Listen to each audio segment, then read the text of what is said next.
আমি আজকে একটা স্পর্শক রেখার সমীকরণ এই আগের ক্লাসগুলোতে দেখো আমি তোমাদেরকে দেখাচ্ছিলাম স্পর্শক হওয়ার শর্ত এবং হলো যে স্পর্শক হলে যে কোনো একটা ধ্রুবকের মান নির্ণয় করব কিভাবে সেটা দেখেছিলাম। আর আজকে আমি দেখাচ্ছি স্পর্শক রেখার সমীকরণ।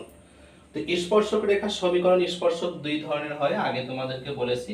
তো স্পর্শক সমীকরণ বের করবো আমরা হলো কি বৃত্তের পরিধির উপরে, বৃত্তের পরিধির উপরে, পরিধির ওপর। মূলত কিন্তু আমার আলোচনা চলতেছে বৃত্তের পরিধির উপরে কোনো স্পর্শক নেই সেটা নিয়ে চলতেছে। আমি এখানে দেখো লিখেছি যে স্পর্শক রেখা মূলত সরল রেখা।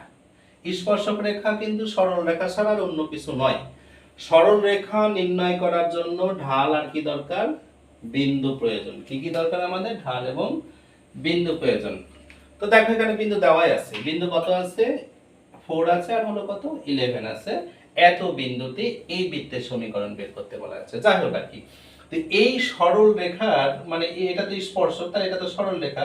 তো যেহেতু এই বিন্দু আছে, তো আমি এটা ঢাল, সে ঢাল হলো কত? সে ঢাল এম সমান, ঢাল সমান এম ধরলাম আমরা, ঠিক আছে? ঢালটা হলো কত? এম ধরলাম। এখন তোমরা সরল রেখার সমীকরণ কি জানো বলো? y মাইনাস হলো y1 m ইনটু হলো কত? x মাইনাস হলো কত? x1। মান বসিয়ে দাও। y1 হলো -11, তাহলে এটা +11 হয়ে গেল, ইকুয়াল হলো m, x মাইনাস কত? 4।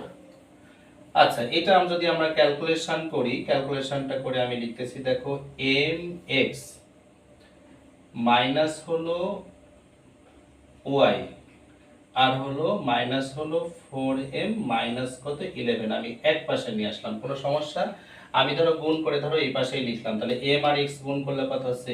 mx হচ্ছে, আর 4 আর m গুণ করলে -4m, আর এই যে 11 টাকা আমি -11 মানে ওটা এই পাশে চলে আসলো। যাই হোক আর কি, এটাই হলো আমার স্পর্শক রেখার সমীকরণ। এখন আমরা যদি m এর মানটা পেয়ে যাই, m ইকুয়াল হোয়াট, তাহলে আমি স্পর্শক রেখার সমীকরণ পাবো। আচ্ছা, এখন m এর মান আমরা কিভাবে পাবো? দেখো লক্ষ্য করো, m টা আমরা কিভাবে, আমরা স্পর্শক হওয়ার শর্ত কি জানি? এই যে এই বৃত্তের ব্যাসার্ধ, সময় বাঁচানোর জন্য আমি ব্যাসার্ধটা আগে থেকে বের করে নিয়েছি। দেখো ব্যাসার্ধটা লক্ষ্য করো, আমি এখানে ব্যাসার্ধ বের করেছি। এই বৃত্তের g কত? -3/2, f কত? 5, c কত? এইটা -11 -15। বৃত্তের ব্যাসার্ধ আমি বের করে নিয়েছি 13/2। এখন বিষয় হলো কেন্দ্র, তাহলে আমার কত? এই বৃত্তের কেন্দ্র হলো 3/2, কত? -5, কারণ কেন্দ্র সমান আমরা কি জানতাম? -g -f। তাহলে এই কেন্দ্র থেকে এই রেখার উপর লম্ব দূরত্ব কত হবে? 13/2। তাহলে আমরা প্রশ্ন মতে আমি একবারে লিখে দিচ্ছি যে প্রশ্ন মতে ax1, a মানে কত আছে আমার বলো? a আছে m, m গুণ x1 হিসেবে কত আছে আমার? 3/2। তাহলে আমি একবারে লিখলাম 3m বাই হলো 2 যোগ by1, b মানে কত আছে? -1 আছে, -1, by1 কত আছে আমার বলো? -5 আছে, তাহলে -5 প্লাস হলো কত? c, c হিসেবে এটা সম্পূর্ণ আছে, আমি একবারে -4m -11 মডুলাস ডিভাইডেড বাই আমরা কি জানি বলো? a স্কয়ার প্লাস হলো b স্কয়ার। h মানে হলো a মানে হলো m, আর b মানে হলো -1, -1 এর পুরো স্কয়ার দিলে 1 ই হবে, ইকুয়াল কত হবে বলো? 13 বাই হলো 2। এইখানে ক্যালকুলেশন করে আমরা কি পাচ্ছি? 3m বাই হলো 2, এটা কত হয়ে যাচ্ছে? +5 -4m -11। m স্কয়ারটাকে তোমরা এইভাবে এই পাশে নিয়ে চলে আসো, তাহলে m square plus 1 root over গুণ হলো 13 বাই কত? 2। যাই হোক আর কি, এখন এইটা ক্যালকুলেশন করলেই মানে আমরা বর্গ করে দিব, ঠিক আছে কি? এটা ক্যালকুলেশন করে দিলে আমরা m এর মান পেয়ে যাব। আর এখান থেকে m এর মান আমরা পেয়ে যাব, m এর মান দুইটা পেতে পারি, ঠিক আছে? যেহেতু মোট দ্বিঘাত বিশিষ্ট সমীকরণ আছে, এই মানটা আমরা এখানে বসিয়ে দেব, তাহলে আমরা স্পর্শক রেখার সমীকরণ পেয়ে যাব। আমি আবারও আসি, তোমরা স্পর্শক রেখার সমীকরণ বের করার জন্য যেটা করবে, প্রথমত স্পর্শক রেখার সমীকরণটা ধরে নিব আমরা, যে ধরি স্পর্শক রেখার সমীকরণ, ধরি স্পর্শক রেখার ইকুয়েশন। ইকুয়েশনটা হলো কোনটা? এটা। আমাদের এই y1 জানা আছে, x1 জানা আছে, জানা নাই কি? m জানা নাই। কি জানা নাই আমার?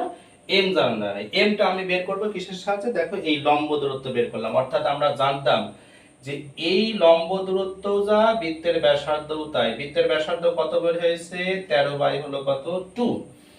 আর লম্ব দূরত্ব সূত্র আমরা জানতাম ax1 by1 প্লাস হলো c divided by a square plus b square. এখান থেকে আমরা m এর মান, তোমরা ক্যালকুলেশন করে m এর মান বের করবে, বোর্ডের জায়গা স্বল্পতা তাই বের করবে। আমি আরেকবার এই যে gfc কোথা থেকে পেলাম এটা আমি একটু দেখাবো আর কি।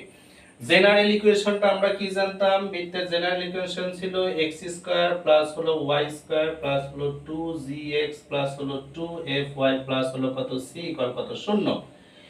এই সমীকরণটাকে এইটাকে আমরা এইটার সাথে তুলনা করলে দেখো এখানে 2gx, তাহলে 2gx ফরম্যাটে লিখলে আমরা পাই কত? -3/2, যা g সমান কত? -3/2।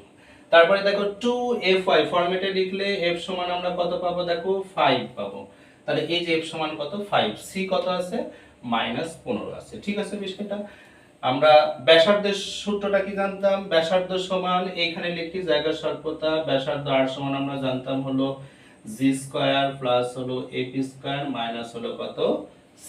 ঠিক আছে, আমি আবার লম্ব দূরত্ব সূত্রটা একটু লিখে দিচ্ছি। লম্ব দূরত্ব সমান আমরা জানতাম ax1 প্লাস হলো by1 প্লাস হলো c modulus divided by root over a square plus হলো কত? b square. a b টা হলো তুমি যে সমীকরণ নিয়ে কাজ করতে সেই সমীকরণ হলো সহগ, আর c হলো ওই সমীকরণের কনস্ট্যান্ট। আর এই সহগ দিয়ে এটা হয়ে গেল। ঠিক আছে বিষয়টা।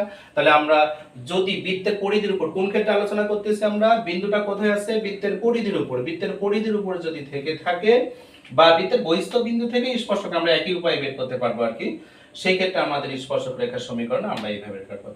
আশা করি ক্লাসটি তোমাদের জন্য বেশ উপকার হবে। সবাই ভালো থাকবে, সুন্দর থাকবে। আল্লাহ।